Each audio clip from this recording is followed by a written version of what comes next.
If humanity is going to be integrated with technologies in this way, then taboos, ethical dilemmas, which come from this concept of integrating humanity with technology must be overcome.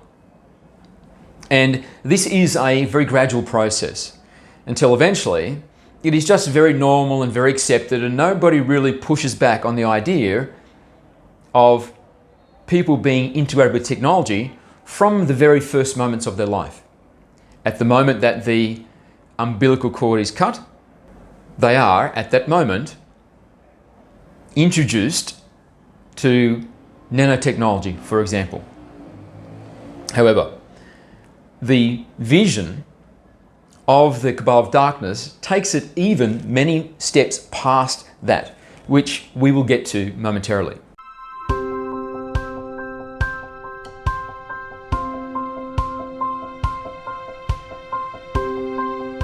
Hi, I'm Muzz, iEvolv. Thank you very much for being here again this week. Please take a moment now to like, subscribe, share this video. Someone asked me in the comments this week if they can buy this book, because I haven't been promoting it in my videos recently. So just a reminder, yes, you can still buy this book. It's available in the paperback, the audio, and the ebook, and the link for that is below this video. Before we begin today's channeling session, just a reminder that the enrollment now is open for my How to Channel course. At this moment, the VIP pricing is still active. So that's going to be active for the very first class. The first class won't start for around about 5 to 6 weeks from now.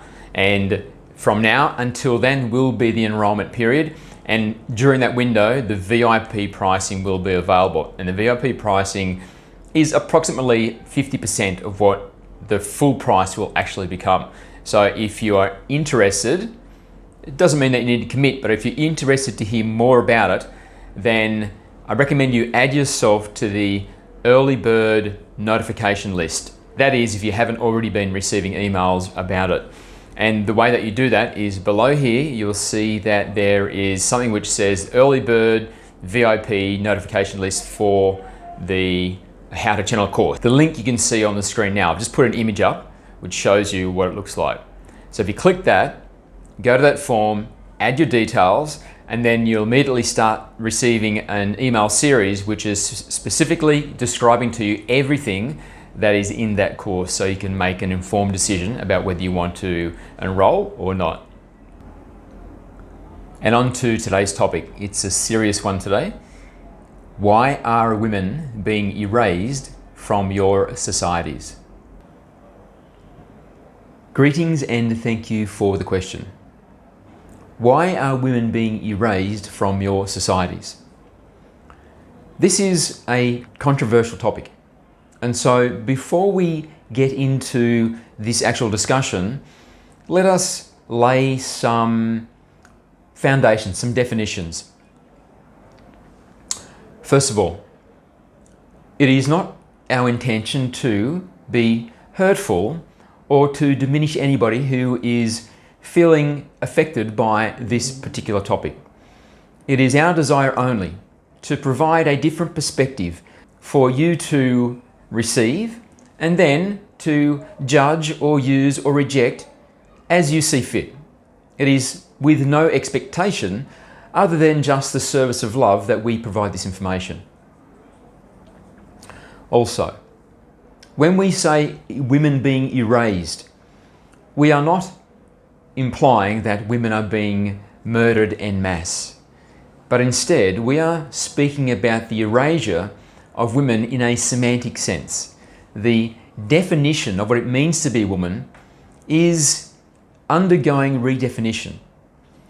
And we would like to, in this session, provide a look into the future so that you can join the dots and understand why what is occurring now must occur such that what is intended to occur in the future is possible. And this, what must occur in the future is possible, is the agenda of the Cabal of Darkness. This is their vision and it is their methodology which you are going through at this present time. So, this is a good segue into the beginning of this session. So let us begin in this way. The vision of the Cabal of Darkness in regard to what humanity will be, what the definition, or rather what humanity will look like in the future, in accordance with their vision, is that humanity will be very programmable and also very manageable. So that humanity is, in a sense, an organic robot, very controllable in terms of what they do, how they behave, how long they live, all aspects. So, to usher humanity and reshape humanity from what it is now to this place means that there must be some very controversial thresholds that are crossed, where what it means to be a human can be slowly and progressively ushered into this future version of what humanity will become. And this version of humanity is, of course, referring to all of humanity which is outside of the elitist bubble, the Cabal of Darkness. So they will retain their autonomy. And more than that, they will be integrated with technology such that they become godlike in their abilities, far beyond what is possible for a human being at this time. However, their expansion in abilities will not come from the activation of the latent organic capacities which are contained within all humanities by virtue of your very exotic and sophisticated DNA, but instead will be a result of the technologization of themselves such that they are enhanced and now can do what is supernatural from the perspective of what it means to be a human being at this time. And that will also include a very large extension of human lifespan, and even to the point of immortality. And those outside of the elitist circle will also be technologized. But the technology which will be integrated with humanity, the greater bulk which is outside of this elitist circle, will be to limit humanity, to make humanity docile, manageable, programmable, and also retaining just enough sentience that they have a degree of autonomy which makes them easy to manage, but also able to make very basic decisions in regard to the functions they must perform, so they do not need to be micromanaged. This is the vision, in a sense, of what the Cabal of Darkness has for humanity into the future. So, if humanity is going to be integrated with technologies in this way, then all of the taboos and the ethical dilemmas which come from this concept of integrating humanity with technology must be overcome. And this is a very gradual process until eventually it is just very normal and very accepted, and nobody really pushes back on the idea of people being integrated with technology from the very first moments of their life. So when they are birthed, they are integrated with technology. At the moment that the umbilical cord is cut, they are, at that moment, introduced to nanotechnology, for example. However, the vision of the Cabal of Darkness takes it even many steps past that, which we will get to momentarily. If these taboos are to be crossed without pushback from humanity, then this is only possible if, when that taboo is reached, that it is not taboo anymore, because the definitions which once made it a taboo are not present anymore. have transformed, have changed into something very different. And so it is rather just a very simple matter of progress. And no taboo is crossed at all, and therefore there is no pushback. First, before discussing why women are being erased from your society in the semantic sense, let us look at what are the benefits to the Cabal of Darkness if there is a very technologized humanity in the future. So, of course, it is very manageable for them if all of humanity, which is underneath them in this subclass, are so docile and so unquestioning and so incapable of critical analysis that they just live in a perpetual state of acceptance of what they are told and obedience to what they are instructed, then this frees up much time and energy for the Cabal of Darkness, and they can focus on the other interests they have regarding their expansion outside of the solar system, the relationships with extraterrestrial races, commerce, education, and so on. In this expanded context, moving outside of your solar system, because this is how far into the future they are looking, and already they have the technology and also have the experience of leaving the solar system and initiating these relationships in trade, in commerce, in exchange of ideas and science and so on with extraterrestrial races which are external or foreign to your solar system. At this present moment, the Cabal of Darkness spends a great deal of time, energy, and resources manipulating your human race such that they can successfully march you to the culmination of this agenda, which is inclusive of this idea of the technologized human being. And obviously, this is something they would rather not have to deal with, because it is not a simple matter, particularly because at this time, humanity is going through a period of very rapid and exponential awakening. And so it is getting out of hand, and they are really finding it difficult to get humanity to do what they want humanity to do. If you look at what is occurring in France at the moment, the citizens of France have literally become uncontrollable by the government and the government enforcers. And of course, the great fear is that this will spread to become a global phenomenon. And we say to you that this is inevitable. It is inevitable. It will become a global phenomenon. And from that perspective, what we are discussing today is almost a moot point, because it is very unlikely that the Cabal of Darkness ever make it to this place where their vision of the fully and totally technologized humanity ever comes to pass. Certainly not in the way that they envisage it.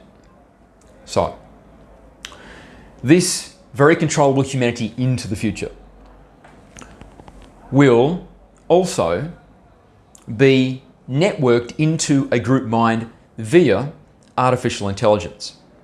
And so whoever controls this artificial intelligence will, in a sense, be programming humanity to behave in a particular way, which, as we have said, is simply just to further their agenda. That is the only reason, other than perhaps the occasional pleasure through sexual exploitation, humanity will exist for the continuance as the beasts of burden to carry them further into the future in this expansion into the cosmos.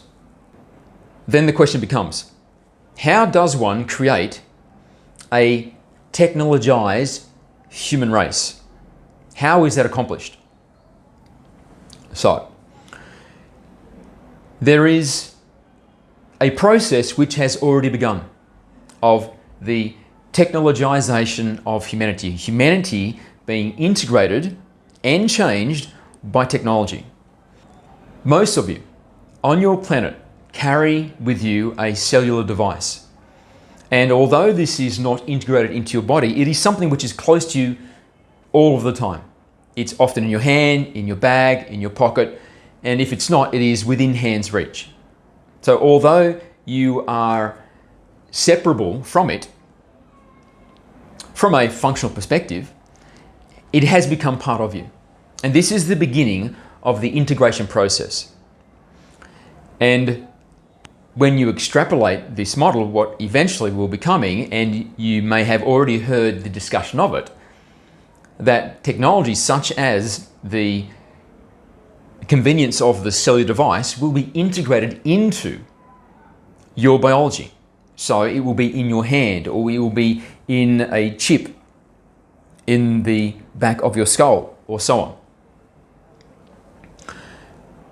But there will be some that reject that notion and just simply can see what is occurring. They are awake and they refuse to be integrated with technology. So there must be a way to limit that from being a problem and also surmount whatever pushback that can be created by those that can see what is occurring and have an intuitive sense of what the reasons are. That the reasons are something which are not good for humanity, but are dark and nefarious in their intent. Also, because very many billions of your species received the mRNA technology, then this has literally changed the genetic code of a vast number of you. And so the way that your genetic code was changed was via a technology. And so those that have been altered in this way are literally at this moment technologized human beings. And then this opens up the argument, if a human being has been technologized by a particular technology, then what claim do the patent holders of that technology have over this new organic species as a type?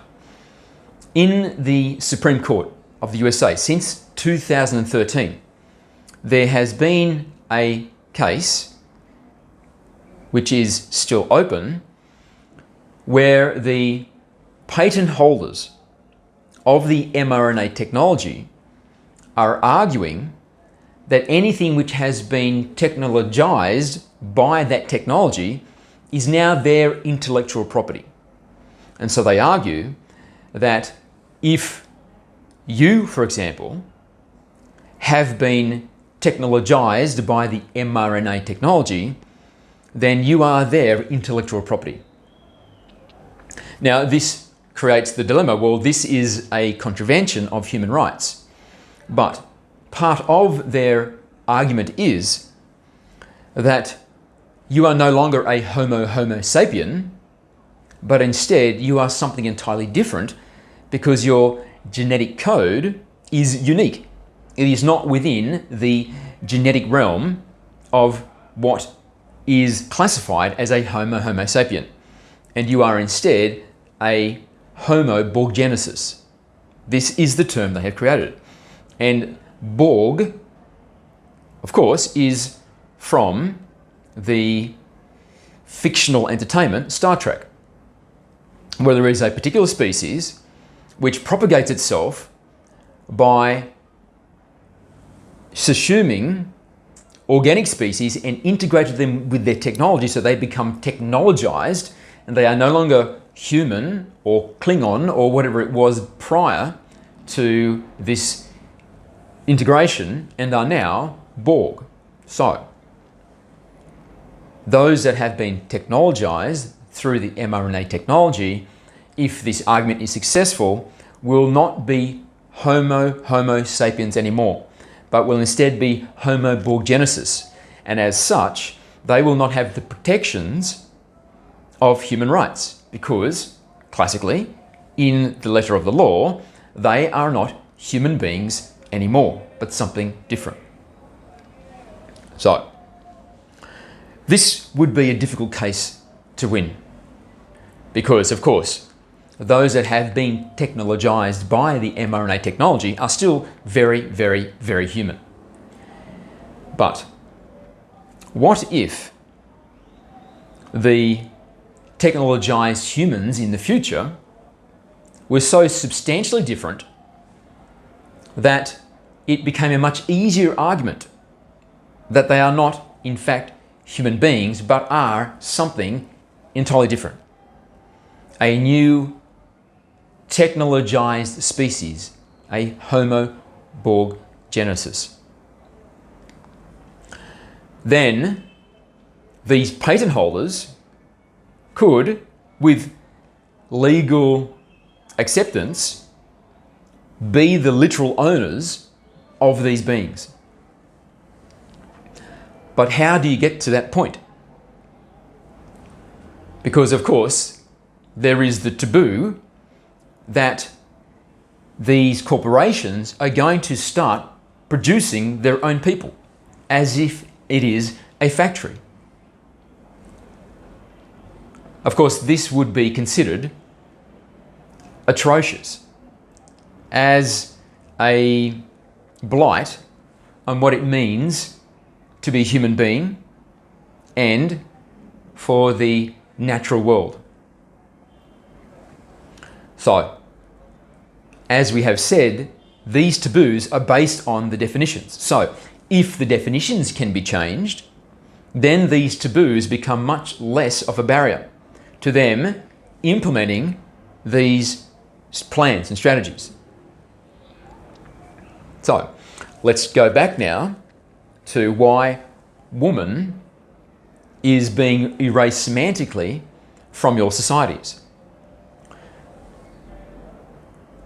We recognize that there are some who are born in a male body but are in all other ways female. But we say this within the context that it is a very rare condition. And the proportionality of those that have that very genuine condition compared to the much larger happening which is occurring in your societies is vastly disparate. So, the overwhelming majority of those that are going through this process of claiming they are in fact women rather than their biological sex are doing so because they have been propagandized by the false narrative matrix. When you look back just very briefly into your history, perhaps 10, 20 years ago, this phenomenon was virtually non-existent. And yet it is on the forefront of popular culture at the moment. So, why is this such a dramatic change? It is such a dramatic change because it is not organic. Sporting events for women are being dominated by biological men. If this was an organic occurrence, and so it was literally a manifestation of the burgeoning wisdom of your species and particularly of womanhood, would this be occurring? Would the great bulk of women in your societies be championing this concept that they are now competing against biological men in their sporting events such that they are dominated and can no longer be victorious?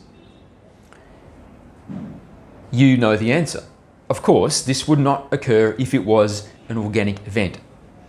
So if it is not organic, then it is inorganic by definition, meaning that it is a top down process. So those that are engineering and crafting your societies through the cultural pillars for this nefarious intent to bring about this vision, which we have alluded to, are literally erasing what it means to be a woman from your societies. And this is not the only way. There are biological men that have been recognized as Woman of the Year, even though they transitioned less than a year ago. So they haven't been identifying as a woman even for 1 year, and yet they win the accolade of Woman of the Year. Does this make sense if you consider that what is occurring in your cultures are gross roots in its origin and an expression of the burgeoning wisdom of your species? Of course not. So this is just more of this top-down influence to shift you in a particular direction.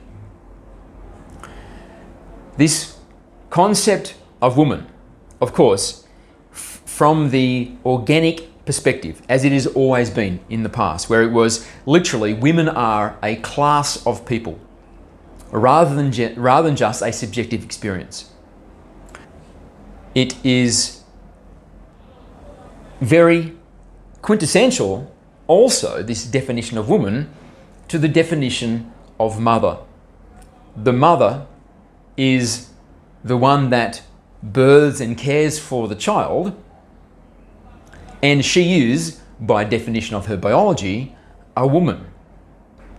Therefore, for a child to be recognized as a child and accepted as a child, then that child must be birthed in some manner from its mother, who is a woman. This is the definitions. But if a corporation wishes to start manufacturing people, then this is a big taboo. This is a very large barrier in the definition set. To go from an organic woman who is a mother having a child to this idea that a child produced in a factory is totally normal and it is still a child. So, if they remove this definition of what a woman is, so it becomes something which is very nebulous and transient, and it can be anything, then this means that the definition of what a mother is becomes equally as malleable. It can be whatever the subjective experience is. So, a biological man can say that he is a woman, then adopt a child and say that he is a mother. And this is the first stepping stone to what will come, where the mother can be defined as something which isn't even organic, because it is so nebulous. So there is the biological mother, and why not? If the definitions are so loose and so malleable, why not have a technology mother? So then you could have children which are gestated in external wombs, and then they are birthed from this external artificial womb, and in a sense the mother has been a technology-based entity. And because the whole concept of woman and mother has been broken down and completely deconstructed, then within the parameters of what is politically correct, it is acceptable to perceive this as being a natural process, because that is a mother. This device, this technology, is the mother. So, when a child is birthed from an artificial womb. And you may have noticed that this technology is now beginning to take a larger prevalence in your societies. It is now being discussed more, spoken about more. It is written about, published more, this idea of the artificial womb. The final barrier to this use of the artificial womb is that as long as women are able to be fertile and gestate, then this technology-based womb is still a redundancy that doesn't need to be utilised. So, what is occurring now as part of this agenda? And we say this with some sorrow, because it is an unfortunate reality of what is occurring in your experience at this time. But it does not mean that all is lost. It is just the phase that you're passing through on your progress to the full awakening as the humanity being. Your women who have the potential to become biological mothers are being made infertile by design. So, you may have noticed that since the introduction of the mRNA technology, there has been a dramatic reduction in the rates of birth. So, first, there is a much lower degree of fertility in both women and men, so it is becoming more difficult to conceive, but also it is becoming much more difficult for the mother to carry a pregnancy full term, such that she is able to birth a healthy baby child. And the extrapolation, of course, is that eventually humanity becomes incapable of birthing children in this organic way.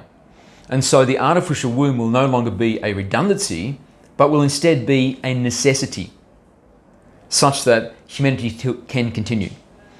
And so by definition now, humanity will be a technologized species, because the organic conception and gestation and birthing sequence will almost completely disappear from the human experience.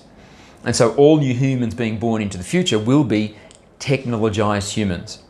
So, when the conception and the gestation process is taking place, of course, those that are operating these systems are going to introduce technologies which they will say is to increase the likelihood of a successful gestation and birthing process, to enhance the abilities of the child once the child is born, to ensure that the child is born and maintains a high level of health throughout their life, and so on.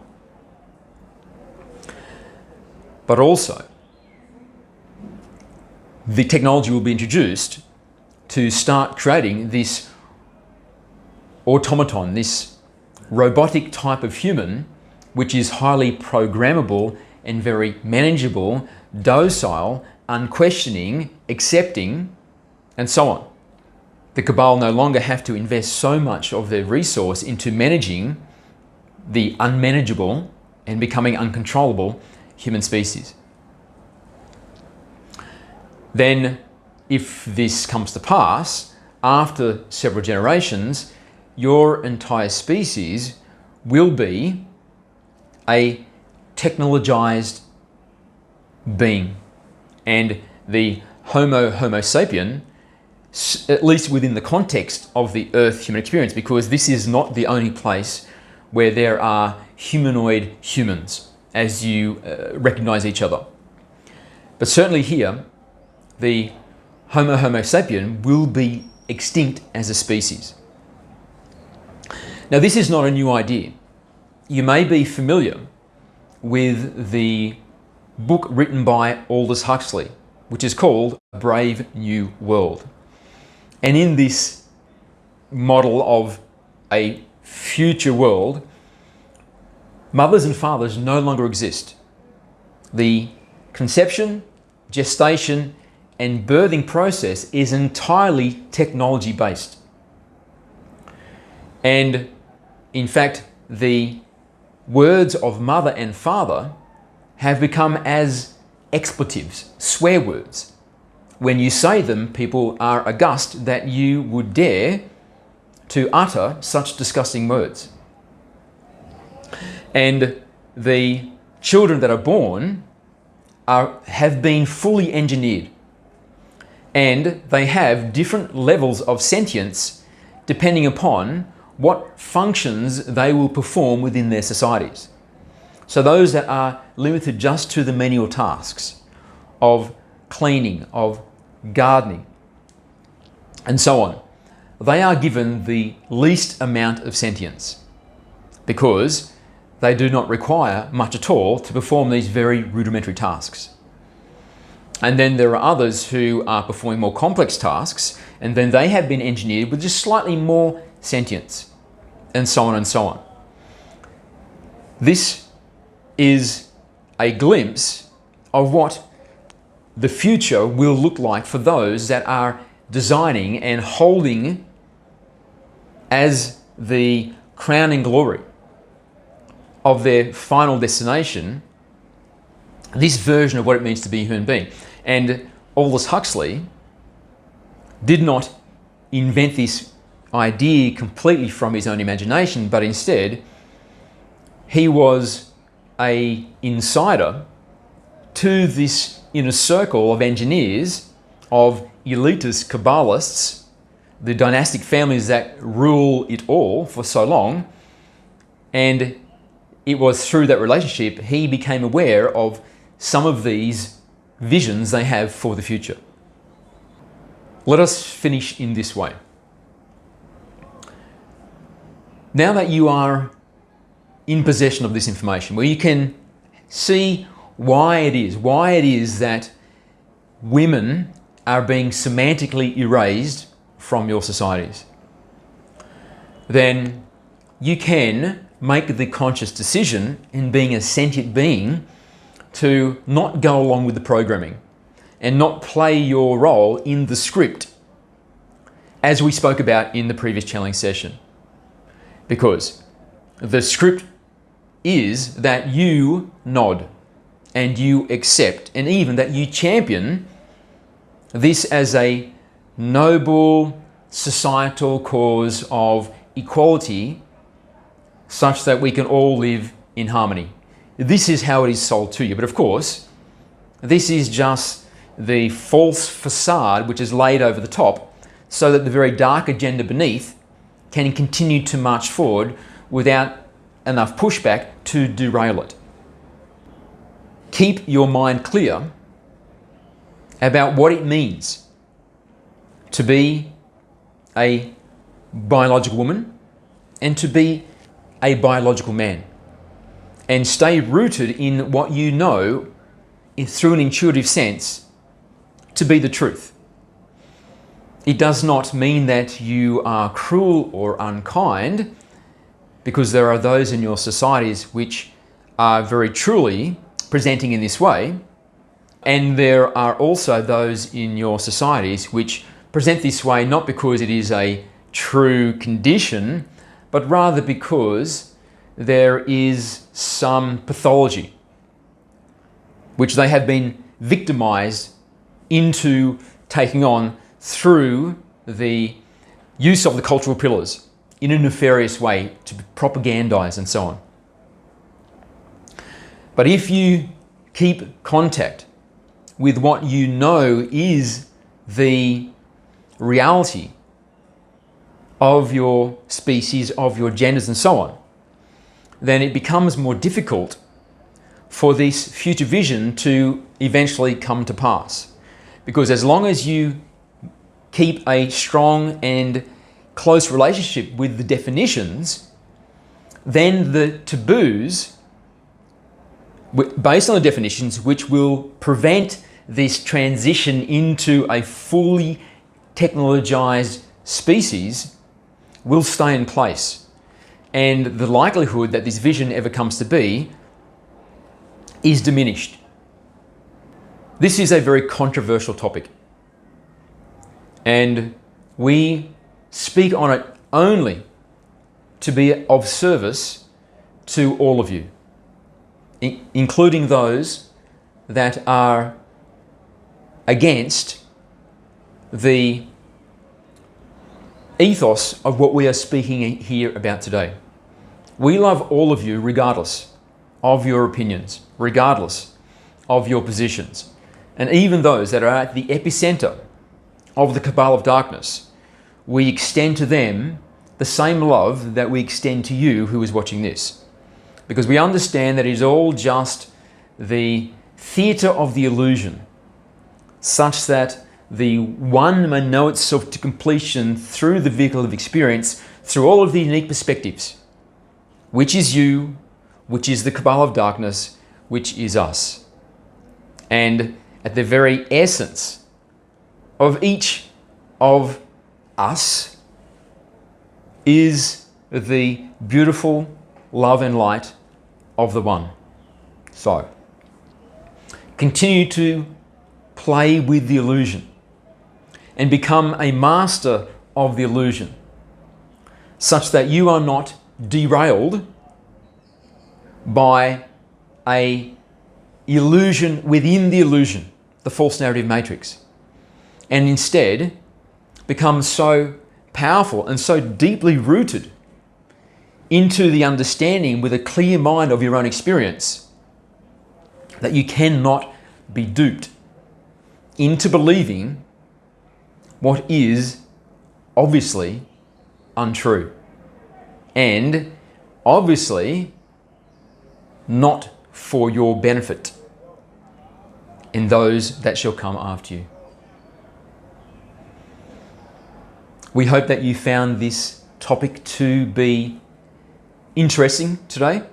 And as one final point, we will say that humanity's awakening is exploding. It is taking on an exponential quality. So, it is unlikely that this will ever come to be, this hypothetical future we have spoken of. So, this is not for you to dread, but instead to feel a sense of hope and enthusiasm and motivation to know that that is a future that could have been, but is unlikely to ever come to be, because humanity is awakening. And at the forefront of this awakening are hearts and minds such as yours, who are at the forefront of the awakening humanity being. And through the expression of your energy and your example of how to live, are contributing to a future which is golden and very different indeed to the vision of the cabal of darkness. So give yourself a pat on the back and a kiss on your hand in appreciation for who you are and what you are doing in this great journey of the humanity being. Thank you, and we love you.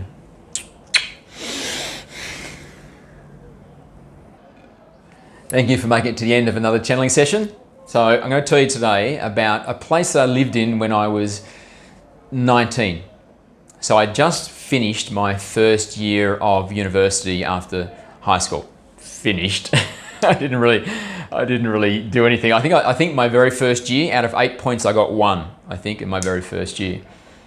Anyway, I went to Surfers Paradise. I was at university in Canberra, which is kind of where it's cold, and I went up to Surfers Paradise in Australia, which is kind of like, it's like the holiday capital of Australia. People go there for great times with beautiful beaches. So I went there and I didn't have any money because I was a student. So I just moved into the cheapest accommodation I could find. And it was with this young American guy who was living in Australia, and he was in a building, and in this building there was like 4 units, and these units had been condemned. So it was due to be knocked down in very soon, like in 6 months or something, it had been condemned. But they were letting us live there. I think in modern day they wouldn't. They would say it's too much of a health risk and safety risk and so on. But at the time we were just living there, and the rent was incredibly cheap and electricity was free. but the place was absolutely riddled with cockroaches, like you've never seen before. I was 19, and so I was freshly out of home kind of thing. I was unexperienced, and I didn't realize that this place had a level of cockroach infestation, which you'll never, it's like a once in a lifetime thing. I didn't realize, but I realize that now because I've never seen anything like it ever again. And so, to give you an example, I would walk into my apartment and I would switch on the light, and the walls in my lounge room would be covered in cockroaches. Like, I don't know, maybe like 50, 60, 70 cockroaches. And I had some posters, and they'd all go and go under the poster. And so if I got the poster and peeled it up like that, they'd be literally like teeming, like writhing with cockroaches.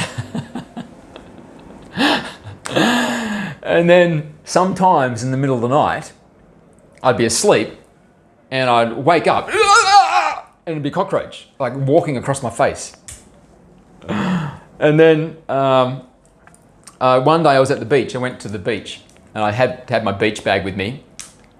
And I was like 19, just feeling all fancy and handsome and, you know, ready to mingle. And there were some pretty girls, and I thought I'll go and sit next to those pretty girls. So I walked over and I got my bag and I unfurled my towel like that. You know how you do it when you get your towel to lay flat on the beach? And when I did that, like 3 cockroaches were actually in the towel, and they came out and they went, yeah.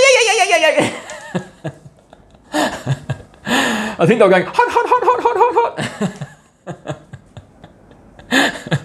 And so cockroaches out of my bag started like racing across the sand, and I look over and these girls were just like aghast, just disgusted. Who's this guy bringing cockroaches to the beach? Anyway, and there were, one time when I was there, a cyclone came through that area, and the people in my building, I knew them all so well. I think there was 4 apartments. We all knew each other so well, and they were like my best friends, my family kind of thing. And because I lived there for 3 months. At the end of these 3 months, I loved them all. We all loved each other. And because it had been condemned, everyone just thought that if there was ever a big storm, this place would just get blown over, because it was wooden. It was like rotten wooden structure, and it was all the apartments were upstairs, and it was like underneath. It was like empty underneath.